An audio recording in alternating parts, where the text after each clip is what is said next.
a little bit of a background of who is King David, for those who are not aware. King David was the son of this father who was called Jesse. He comes from the house of Jesse. His dad's name was Jesse. Jesse had 8 sons, and King David happened to be the youngest of all. He had 8 sons, including David, but David was the 8th, the youngest amongst his siblings.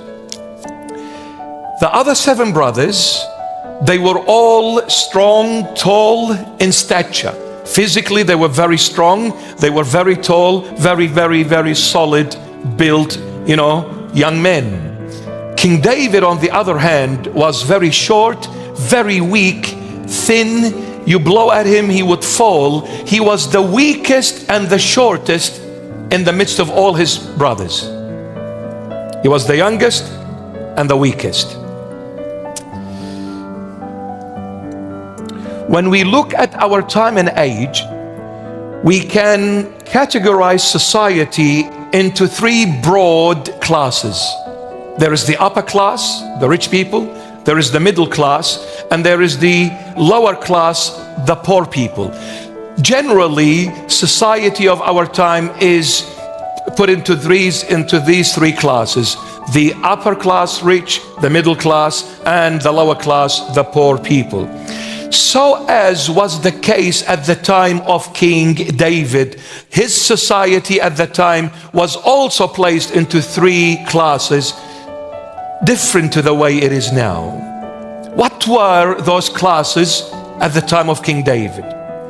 The upper class, if we may put it this way, the upper class, i.e. the rich people, they were able to send their sons to join the army. So families who would send their sons to the army, that meant that family is a rich one financially, because it needed a lot of money to put your son in an army. Why? Because once they finished their service in the army, they would be placed in the highest and the most influential positions at government levels.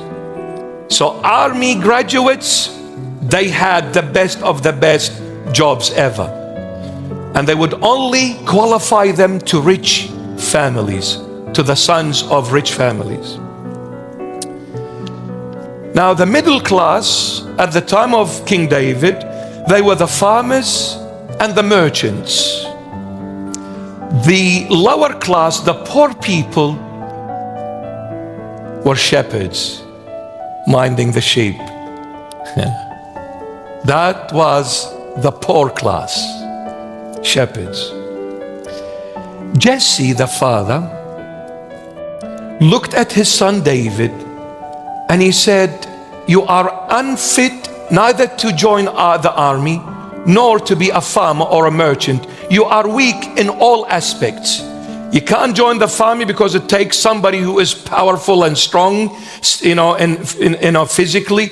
And to be a farmer, you need to dig and you need to work hard from morning till night. You're too weak for that.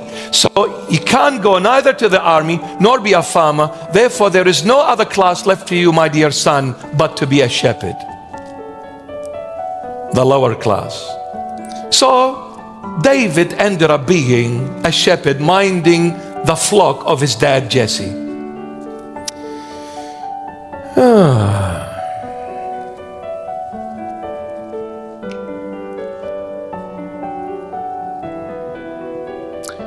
One thing about King David that was nice in him.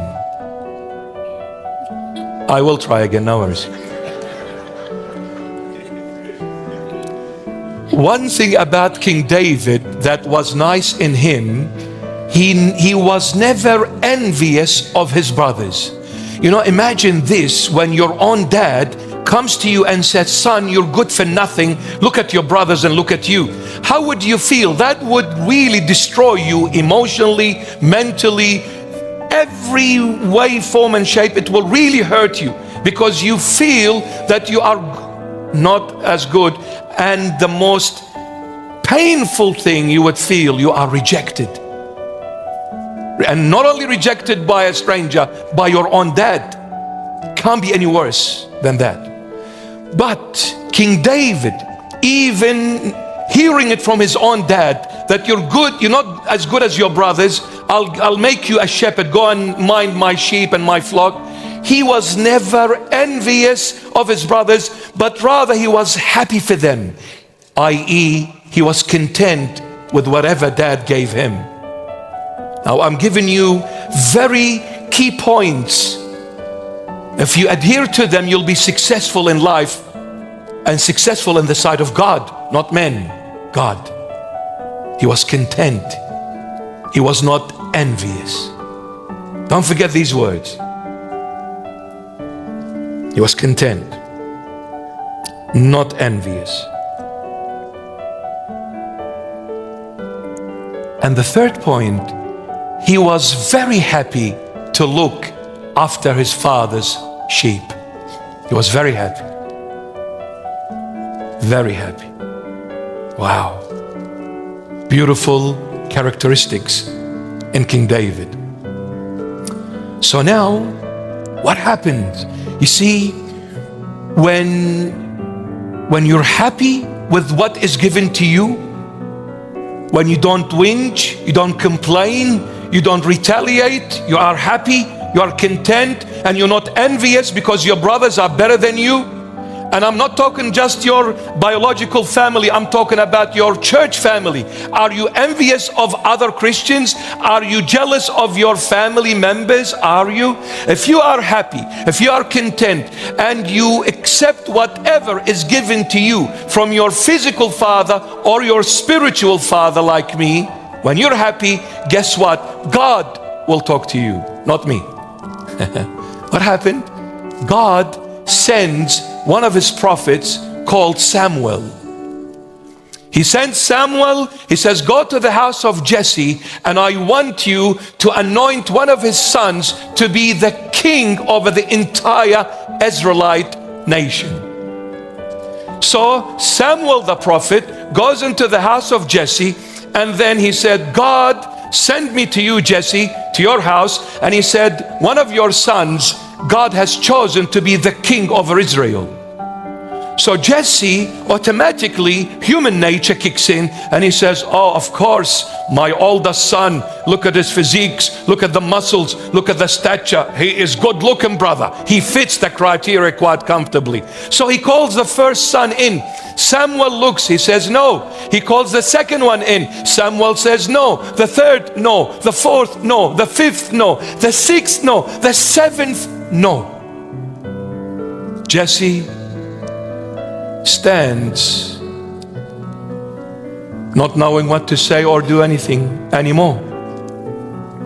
He forgot he had the eighth son. He forgot about him.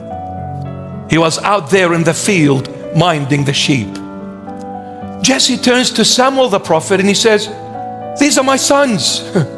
Like, you just said God sent you. Well, God doesn't make mistakes. God never changes his mind. When he chooses somebody, that's it, it's forever.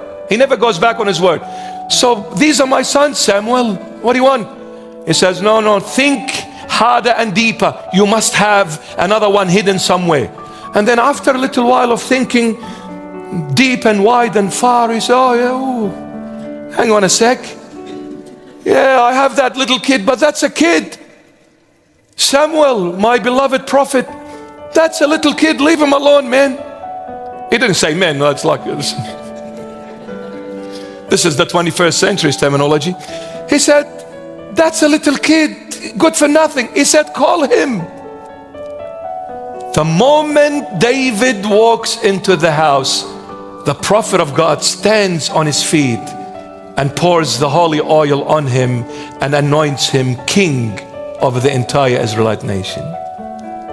From a shepherd to a king, just like that. Amazing. You see, it's not just the book of Revelation.